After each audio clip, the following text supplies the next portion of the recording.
सुनिए नेताजी में हमारे साथ बात करने के लिए समाजवादी पार्टी की कैराना लोकसभा से प्रत्याशी इकरा हसन जी मौजूद हैं। इकरा जी, किस तरह से देख के चल रही हैं आप चुनाव को? कुछ ही समय बाकी रह गया है।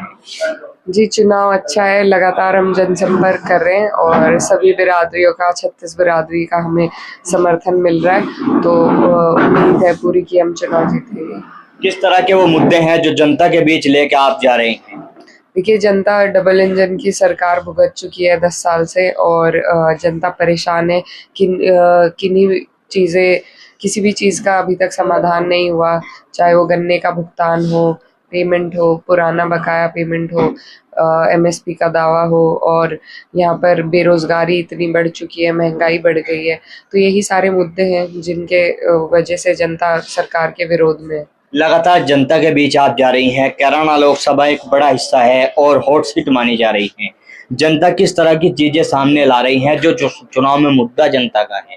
जैसा मैंने अभी आपको बताया, देखिए, जो हमारे यहाँ के स्थानीय जनप्रतिनिधि हैं वो बीच में नहीं रहे, लोगों के सुख दुख में नहीं रहे। और यहाँ पर गन्ने की बेल्ट है, गन्ने का पेमेंट का बड़ा मुद्दा है। हमारे बेरोजगार जो भाई घूम रहे हैं उनकी समस्या बहुत है। पेपर लीक हो गए थे, भर्तियां नहीं हो पा रही हैं। तो यही सारे यहाँ के मुद्दे हैं जो जनता सामने रख रही है। हम भी लगातार जो है आपके कैराना लोकसभा में घूम रहे हैं। अभी हम नाहिद कॉलोनी जो आप लोगों ने दंगा पीड़ितों के लिए बनवाई थी उसमें होकर आए हैं।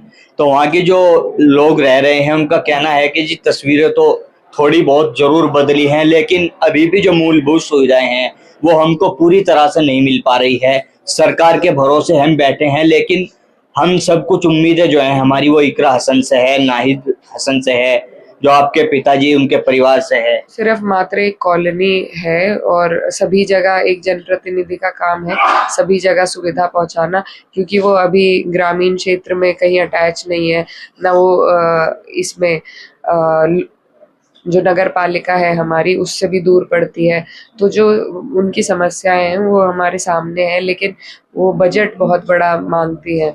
तो धीरे धीरे हम प्रयास कर रहे हैं कि जो जो सुविधा उन तक पहुंचाई जाए वो पहुंचा रहे हैं।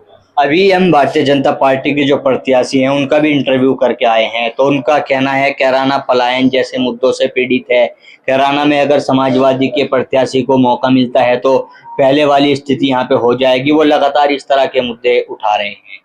देखिए, पलायन कोई मुद्दा है ही नहीं, ना पहले था ना आज है। ये तो इनका प्रोपेगेंडा है, जिस भेदभाव के राजनीति से ये वोट लेना जानते हैं सिर्फ वही, उसी के पीछे उसी के लिए एक प्रोपेगेंडा है।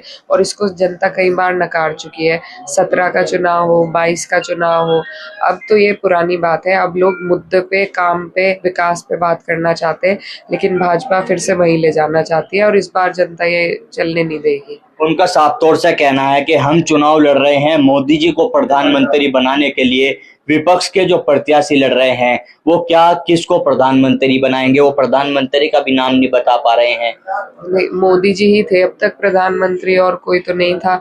2 बार तो रह चुके हैं वो प्रधानमंत्री। जो हालात देश के हैं, जो अर्थव्यवस्था आज देश की है, वो सबके सामने है।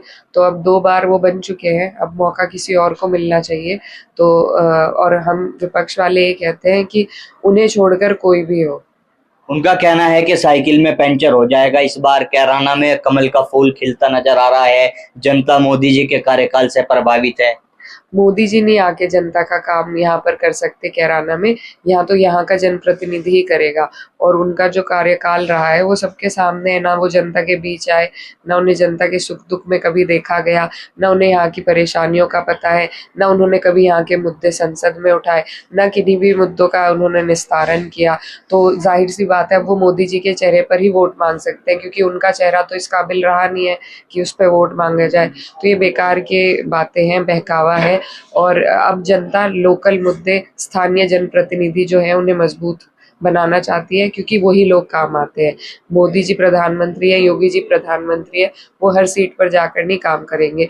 वो यहाँ तो यहाँ का स्थानीय जनप्रतिनिधि ही करेगा, और वो मजबूत होना चाहिए। उनकी एक जनसभा से हम आए हैं, तो वो भाषण देते हुए बोल रहे थे कि समाजवादी परिवार को बढ़ावा दे रही है, नए लोगों को नहीं मौका मिल रहा है। उनकी माताजी सांसद रह चुकी, पिताजी भाई विधायक हैं, अब बहन को भी मैदान में उतार दिया है।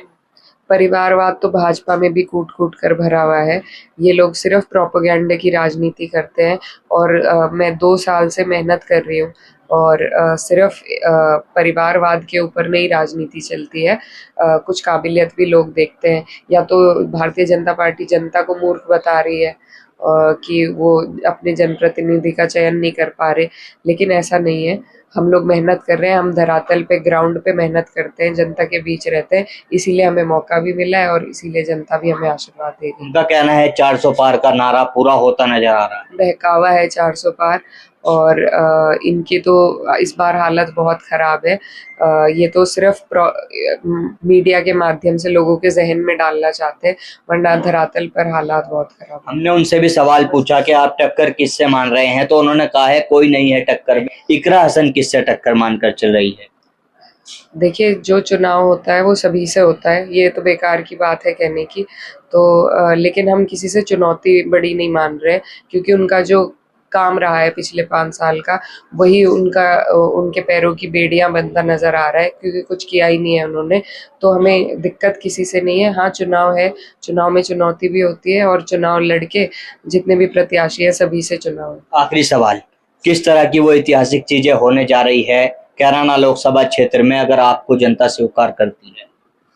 देखिए, पूरा प्रयास रहेगा अपने क्षेत्र के विकास कराने का, जो अब तक अधूरा है वो सारे विकास कार्य करने का, और मैं खास तौर पर महिलाओं की शिक्षा, उच्च शिक्षा के लिए काम करना चाहूँगी। महिलाओं की आपने बात की है, हालांकि आखिरी सवाल था, महिलाओं के किस तरह की वो चीजें सामने आ रही है, क्योंकि महिलाओं की ओर बहुत कम प्रत्याशी ध्यान देते हैं। आप खुद जी, महिला हैं। जी। महिलाओं की सुरक्षा का एक बड़ा मुद्दा है। लगातार जो भाजपा कहती है कानून व्यवस्था, लगातार एनसीआरबी की रिपोर्ट्स में क्राइम बढ़ता जा रहा है महिलाओं के प्रति। तो महिलाओं की सुरक्षा एक मुद्दा है। उनके लिए जन सुविधाएं नहीं है, मेडिकल फैसिलिटी नहीं है, यहाँ पर पढ़ाई के लिए अलग से उनके लिए कोई इंस्टीट्यूशन नहीं है, और आने जाने में उन्हें दिक्कत होती है स्कूल कॉलेज में। तो ये सभी उनकी दिक्कतें हैं जो, और साथ में जो उनके किचन का बजट सरकार ने बढ़ा दिया है महंगाई से, गैस सिलेंडर बहुत, तो इन सब चीज़ों से महिलाएं परेशान हैं, और उसका निस्तारण। इकरा हसन जीत से कितनी आश्वस्त है? बिल्कुल आश्वस्त है, हमें पूरी उम्मीद है। हमें पूरा समर्थन और प्यार आशीर्वाद मिल रहा है अपने लोगों का, तो हमें उम्मीद है हम जीतेंगे। हमारे साथ में समाजवादी पार्टी की प्रत्याशी इकरा हसन मौजूद थी, जो अपनी जीत से आश्वस्त नजर आ रही है, लेकिन कैराना लोकसभा क्षेत्र में किस तरह के परिणाम सामने आती है देखने वाली बात होगी। मैं अपने सहयोगी सुधीर चौधरी के साथ Tanveer Malik, Sachnama India plus news, Kairana Lok Sabha.